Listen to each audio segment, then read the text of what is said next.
बाबा, तुमच्या हातावर हा कसला डाग दिसतोय? काही नाही ग, एखादा मलम लावलं की होईल ठीक.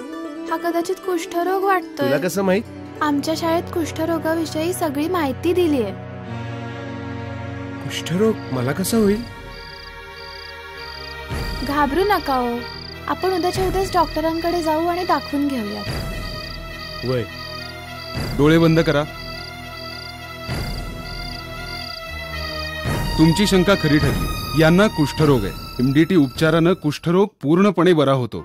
उपचार वेळेवर न घेतल्यास शरीरावर विकृती निर्माण होऊ शकते. बधीर लालसर चट्टा, कालांतराने जाड झालेल्या कानाच्या पाळ्या, विरळ झालेले भुवयांचे केस, अंगावर गाठी, स्नायूंचा अशक्तपणा किंवा हातापायाची विकृती ही कुष्ठरोगाची लक्षणं आहेत. बाबा, कुष्ठरोग पूर्णपणे बरा होतो. MDT उपचारानं कुष्ठरोग पूर्णपणे बरा होतो.